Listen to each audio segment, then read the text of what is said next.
Susani chuan apasal raju chu hawin nang tho chua po nei lo ka chom hlom tupin inai oma eng ma tho chui nei lo kha kan tan in then ra jok ti in rajun hina chuan ang bor bora raju chuan in then chu du lo hle ma sela anu pui na ti tla wang chuan ko ta a in thena ni ma sela anu kum nga enge lo thleng don video en chung zomang o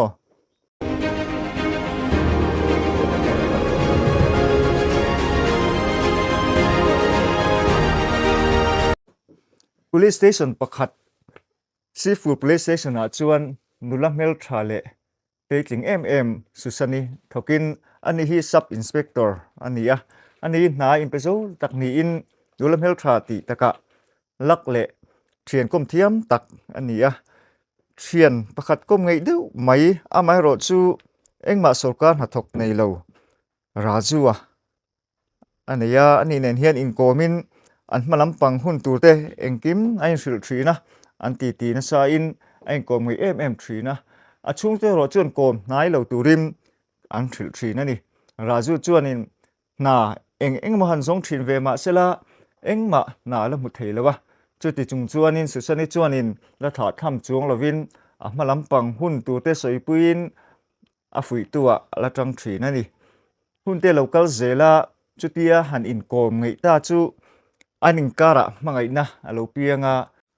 chu mangai na chu lo zual zelin run mun len dun sai an rel ve ta raju hi chung khat leina nei to lo hania ni ma sela chu mi chung chuan susani chuan a mangai tlatani ti chuanin an in nei hun alo thenga him takin a in neya ai nei zo him chuanin lim takin ang ko saduna susani chu office te kalin raju chuan in alo hma ka e rong te bolin a thei angin chumi kala ka chuanin sokar na te azong ve thina ni chuti chun hun a local zela tum khat chu susani birthday apian cham ania chumi ni chuanin raju chuanin ana pui susani chu an office atloa chhun thil ei puya chua pui arel ru kani ti chuan pangpar te kengin an office ko chu wa thlenga gate ngak tu bula chuanin anu pui susani mu adu thu an frila ani chuan susani pasal ani ti reng alo hrelawa ni ma sela chutia imbia anu pui na lo mu chuan anu pui chuan office a ko luta office a chuan head constable pakhat hi lo amin ani po chuanin susani pasal ti reng hrelawin madam hei chu eng complain nge ron zelu dona ti in alo bia lo zotin ni ma sela susani chuan hei hi ka pasal ania ti in thadewin alo hrila ka ti palani madam min ngai dam ro ka lo hrelawani i pasal nia eng na poimo takama chu thok ve nge in ka ring boka nangneng officer pasal meu ani boxia ti in an zo chun zom hal zata ni ma sela susani chuan ka pasal hian engma na tho anei lawa ti hian ina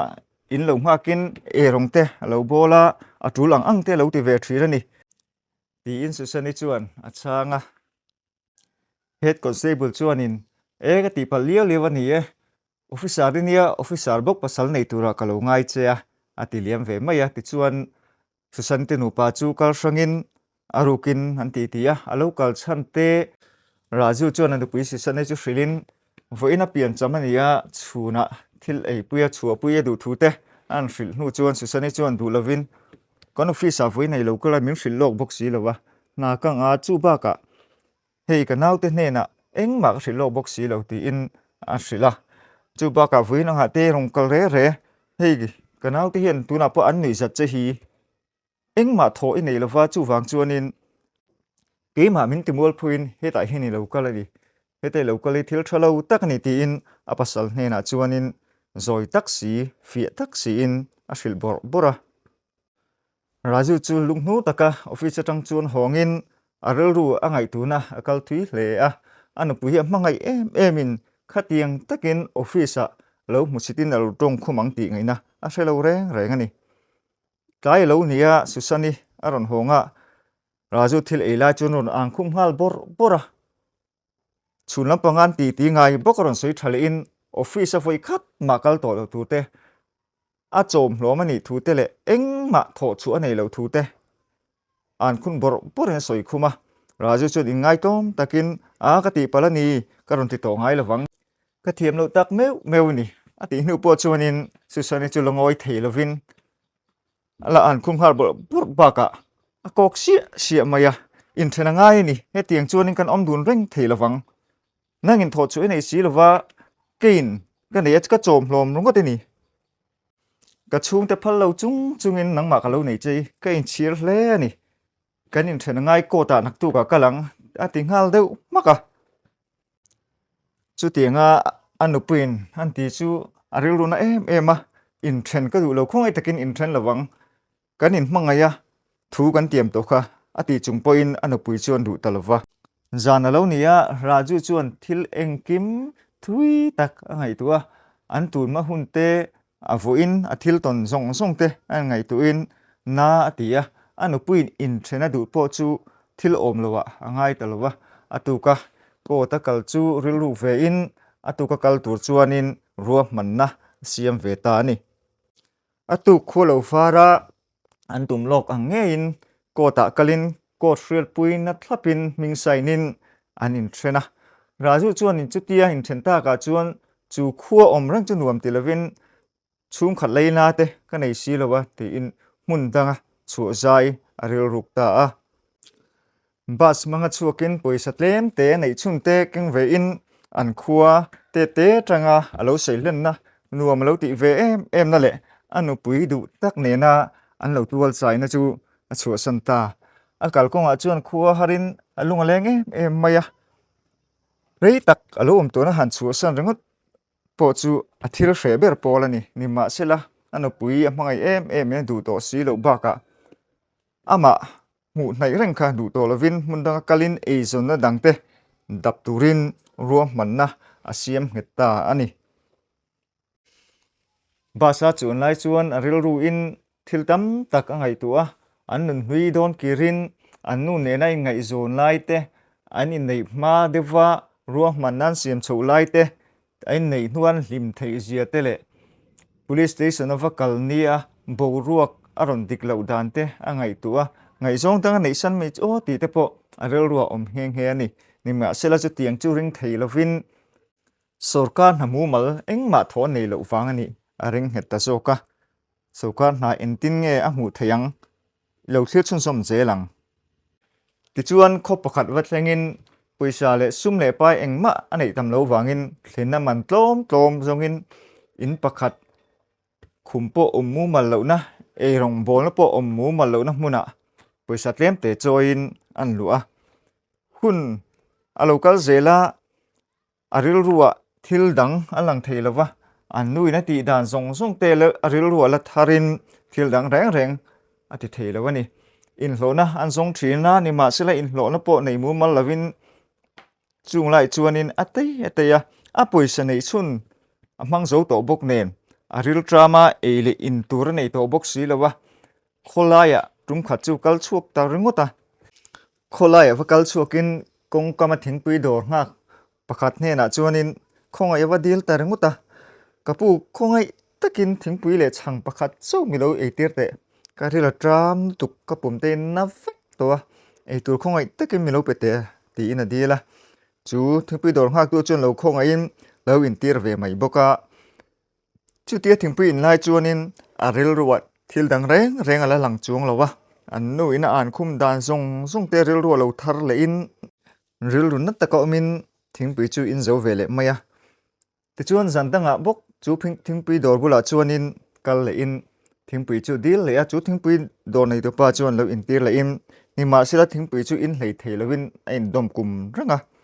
chu ti in dom kun rang lai chuanin putar pakhathi bula lo kalin raju hne na chuan e kheiwala thingpui in poi ngai sak the na nge evan lungoi mel em ve kha tinga in dom kum ranga ti in an zota rahula chuan changin e kapu thutam tak sei tur om eng ma hi ka ril ru hi nakal thei tak lawani tin an changa chu putar chuan e lungoi na thuk tak i mela khani pai ti a hriata chu wang chuanin ibula ka lo kalani I thuruk chu min hril theingem ti in an zota raju chuan an chanchin tlang puite chu an hrila e khai chu tiang lo ni mo chu tiang lo ni ti re ka lo hra hlei nem lokoro kan ina local photla akim changin I chan chin min hrilla trampui theidan te po kanei ma na che chuwang chonin kan ina rongkal photla in ti dun teng ti in anin som thlua chu putar ina chuan in zui hongin an chan chin zong an nu ne nei ma chan chin te an chung ko chan chin te tin an nu ne nan chan chin te engkim philin an ho chua dan te musit dan te engkim philin an ti du na tin chu mai ba ka ama po graduate wala ni thu te na po voi tam tak azon to thu le awan duai awanga na ala mu ngai lo thu te engkim philin sarkar hatho achak ve thu te chu putar hne chuan a hrila chu putar chum khongai le maya e wala in omna tur dang nei chung lova he ka ina hian omla I thei ang tok tokin in hlo ve anga ti chuan le kha te iziranga na izong le bokanga sarkar na chu I hlamu mai thei sin I thei ang tokin min tran pui chuan in hlo na mai ti in an changa Raju chu hlim em apu hne na chuanin lom thu a hrila e ka thei top inga trampu yang chenga lekha ka zir theina ni phot chu ni bula ko amang ti in apu chu putar ngil nei em bula chuan a soya chu putar chuan wala lungai ma ta che iton aina sa hi ka tuar to chu wang chuanin ke ain I tuar chhuak theini ti ka hria ngun devini zir don ni ti in na fuya Raju po hlim em in lekha te a chhuna zanin a zira chu mai baka chang le in hloa a changin na te azon boka huna local zela Raju chuan na ala mu thei chuang lowa a changin a in hloa a ril ru a kal thui le thina hun aliam le zela nima sela a ril ruwa chuan anun hlui bok alo ngai tu le thina ni ti chuanin tum khat chu zana bok chuanin a thungpui inna thina chuan a kal le in thutam taka ngai tua a bei donga kholaya zan rei tak thleng vein anun lui chuanin anun ati chia ani ber nima sila beidong du lo apu lo omtlat apu chun Raju chu kovin anun dan zong te engkim a hril fia ve ta kut do atanga seilian ani zia te nu le pa nei to lo thu te lekha zirmu mal theilawa om thu te hril hria in tun hun hi ka tumru wanga thleng ka ni ka hnung lampang thilin midel bedlova malampang chau kaina wanga tun hun thleng thei ka ni zia hi mi anton la kei ai sang ilani theini ti in thadevin afuya chuti apuin an fuita ka chun Raju chun hantum thale in zan medu tok lovin zinga nen tlaivarin a hun ola chun lekha zir char ringota hun te local zela Raju po a thei anga inzir ni wangin thiam na po anei sang sot le maya tum khat chu an nu hlui te thona department a DSP na ruak a muhlau maya chumi dil tur chuan kal chuakin azir na te asang to boka thiam to boka a chiar zau to boka tum chu tum dang ai na konfia example ti thle in ain hriani ti chuan exam result lo chuka chumi zan chuan mut po mu thei lova lau thong takin result an en chu alo tling ve tlat mai lo ni a lo ma wangin a bianga mitui luanga apu chunga alom em bok ani ti chuan police training chu an bia karlova training chu that takin passing out parade te a han ya kum alo ve zela kum ni an ni meu chuanin promotion mule dorin SP a kai sangin aman azir wangle na a in pek wangin pu te du sakna po dongin po sa po hreoma dangai lovin na thiam omna hmun tura te anda chat zela te chuan huna local zela an khuwa ngei maya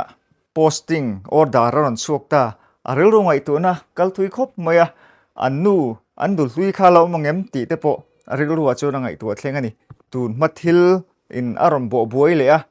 achak na in chak lo na in aril ru akal na sa ani nima sela pu te tirna ni wangin chu an khuwa chuanin kal ngei ngai don ta ni lo liama an khuwa a posting a kalna tur chu a hun lo thleng ta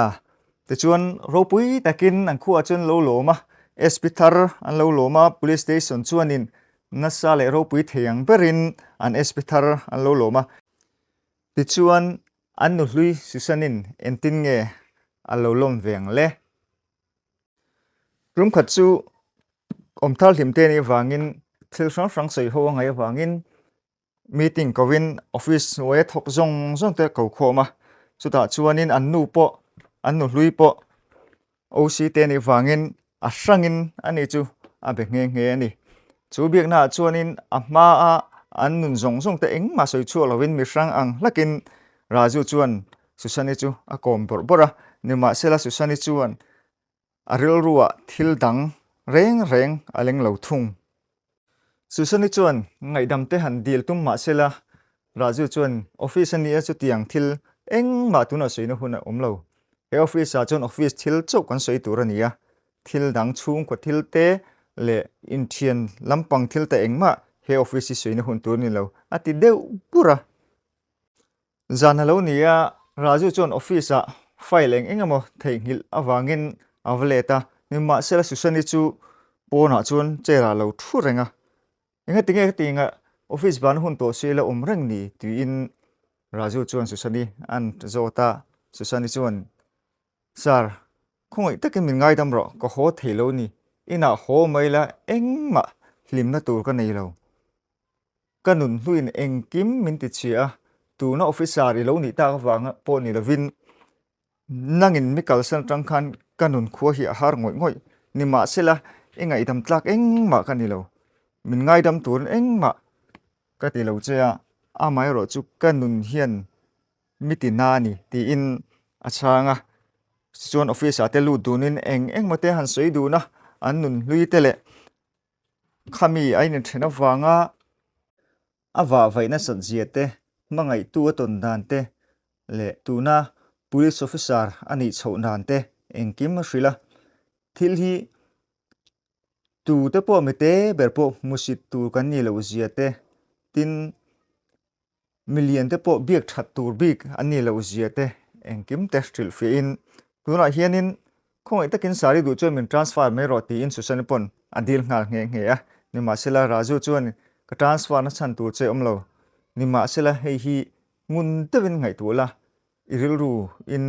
vong rangang che khoi takin voi khat ma min kalsan to lo turin thu in tiamna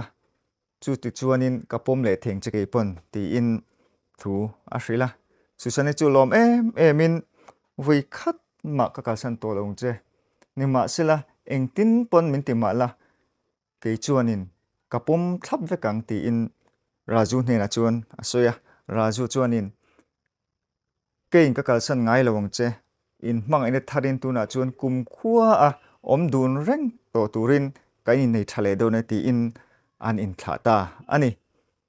khati song kha video karon siam theite ni e ka thiam lo le hle mai imi ngai dam na ka ngen le e